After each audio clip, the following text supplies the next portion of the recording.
The Polythene Apocalypse by James Apollo.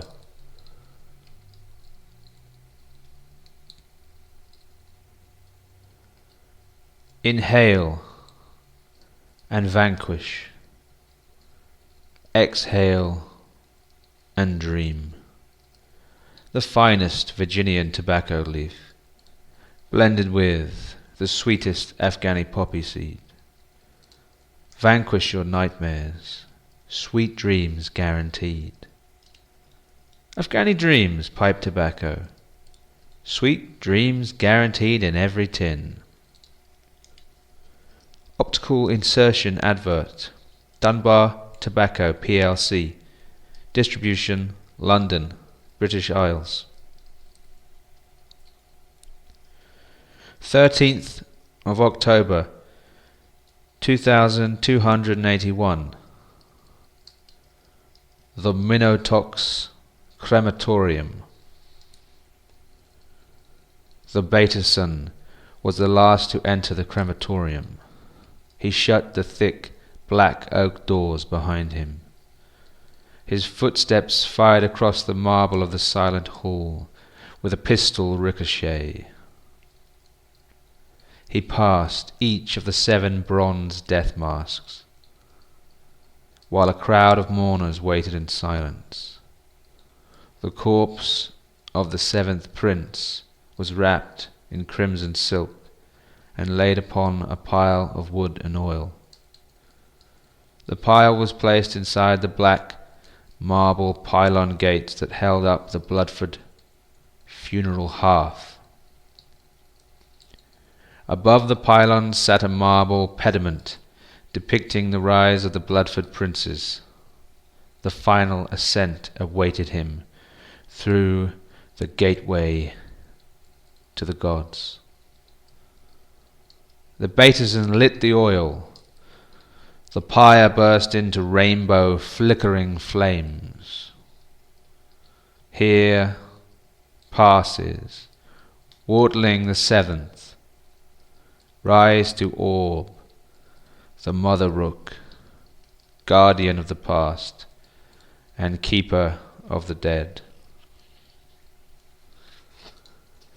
The 2-handed bird sign of orb was made in unison across the hall.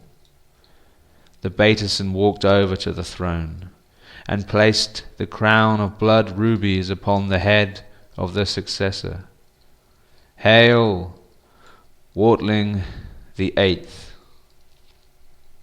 A roar of joy burst forth.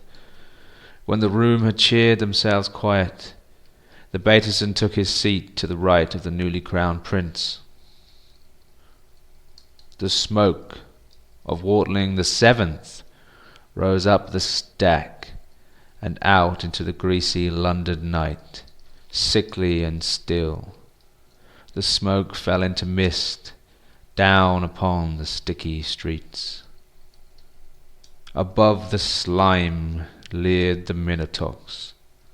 600 meters of polished bricks, a monolith, wide, watchful, blocking sun, moon, and stars, the palace of the Bloodford princes.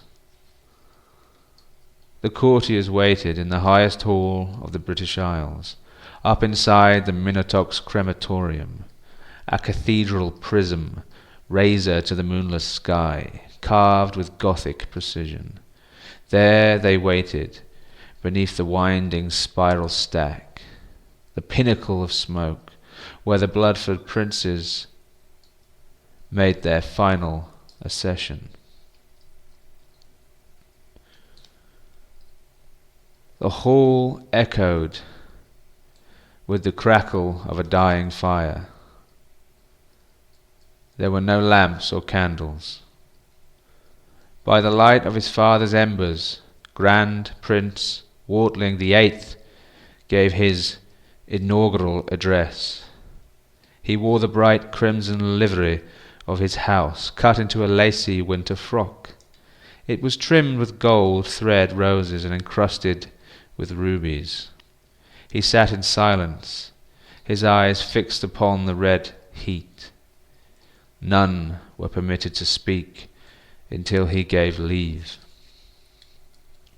"Father was a fool, a snivelling mouse, a lover of flowers, an insult to my blood," said the prince.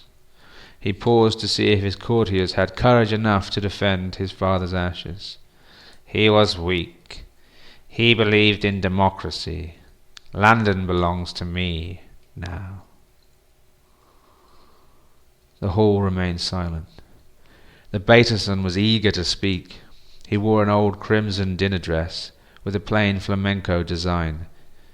It was bad manners to outshine the prince. "I serve you as I served your father. Tell me what you want, and it shall be done, my lord." The Baterson's voice came from under a pair of dim-lit spectacles. "Bring me the lamp," said the prince. He pulled out a gold-leaf notebook and read, "My father's reforms will be scrapped. London is mine. The Thames is mine. The bricks, the mortar, even the ghosts are mine." The Baterson scratched his wrists.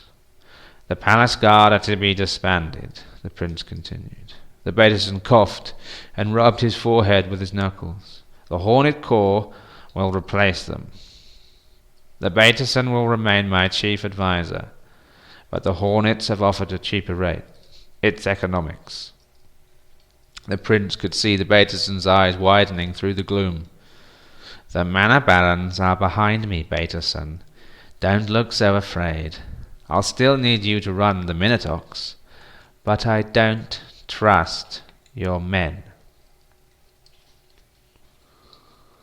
The Baterson crushed his handkerchief inside his fist as the courtiers witnessed his public demotion. The palace gardener had been waiting for her moment to speak. Deirdre didn't get involved in palace politics. Her main concern was the rate at which she could get horse manure into the botanical moat. When the senior courtiers had pledged themselves to their new prince, and the lesser courtiers had bowed and kissed his feet, Deirdre felt bold enough to speak. "What's to become of your father's botanical gardens, my lord?" said Deirdre. "Another one of father's follies. He really believed he could preserve the endangered plants of the British Isles. Slash and burn," said the prince, with a wave of his hand. Deirdre lunged at him with her arthritic wrists. Before she could strike the prince, a high-ranking hornet took her out with a kick to the mouth. They hauled her limp body away. The newly crowned prince began to shake. He'd seen murder in her eyes. He dabbed his forehead with a black silk handkerchief. He composed himself and continued, "Slash and burn, and fill it with wolves." The Baterson was clenched up like a coil of naval rope. "And what if the people rise up against you, my lord?" said the Baterson. "Feed them to the wolves."